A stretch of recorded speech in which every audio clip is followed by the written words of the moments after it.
So before you can build anything on a page, you have to bring in a block.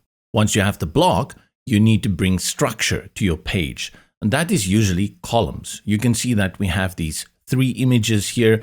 It gives nice structure to your page. These are container elements, and there are 2. The first one is the column element, and the second one is the row element. As I hover over these areas, you will see the blue bounding box. That is a column. Let's go to the Add Elements on the sidebar on the left, and you will see at the top we have the grid elements.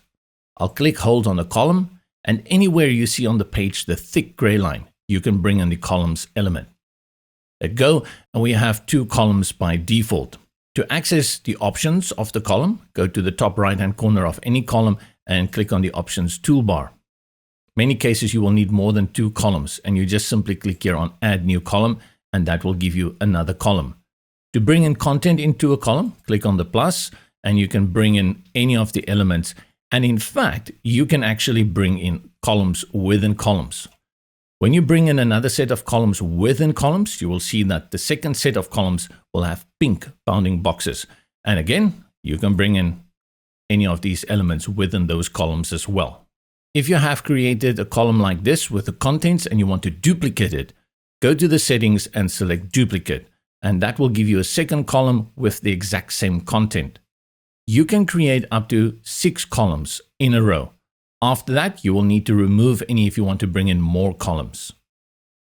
You can move columns by simply going to the Options toolbar and use the arrow keys to move them left or right to the position you need them. To delete, again, Options toolbar, select delete. Alternatively, you just right-click on a column and select delete. Add a background to a column, such as an image, a video, or even a map, and you can apply filters. And in many cases, you will want to add a color to the background of the column. You can add a border as well as shadow, and then you have hover settings as well. Link a column like you would link a button by having it linked to a URL with an open a new tab option, as well as make it no follow, or you can link it to any of the other blocks on your page. This will create a thumbnail view of the other blocks, and you simply select it. When a user clicks on that column, it will take them to that block on the page. Also add a pop-up, or you can add a downloadable file. From the settings, you will see that you have control over each column's width in a percentage of the width of the entire canvas. If I reduce this one, you can see how the column stretches. Actually, on the page, any column you hover over, you will see these blue handlebars.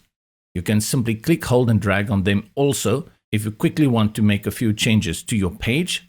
But if you want that control, just go again to the settings and type in the width that you want in percentage. Height is automatically set to auto. On custom, you have control over it in pixels. And then space the content to center, bottom, or scattered. The normal styling and effects options apply, like padding, margins, and corners are also very popular feature that you can apply to your columns. A really cool feature of the columns in the builder is its responsiveness. When we go to tablet, you will see that the columns still appear next to each other. However, the handlebar on the right now appears, which allows you to drag this column and create a second line. Let's say this is way too squashed and we want to have only 2 columns next to each other.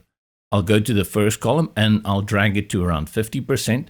Or like I had shown you, you can go to the settings at the top and type in the 50%. We do the same for the second column.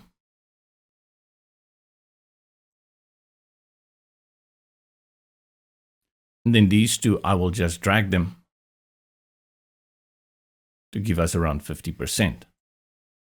This way you can ensure that your design is good on these responsive devices. Another great feature also is that you can reorder the columns in a line. If I go to any of these columns, you will see that the reorder buttons appear here in the options toolbar, which will reverse them. If I select them, they will change in the reverse order. If we go down to mobile, columns are stacked automatically.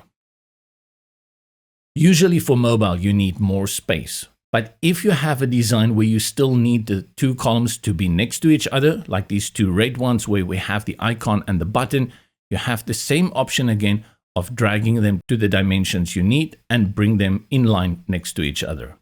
We've looked at the column, and let's look at the row element, which is also a container element. Go to Add Elements, click and hold on the row and bring it in. This looks very similar to the two columns that we had brought in earlier, except when you hover over it, now this little gray icon in the top left-hand corner appears. This indicates that you have a bounding box of a row.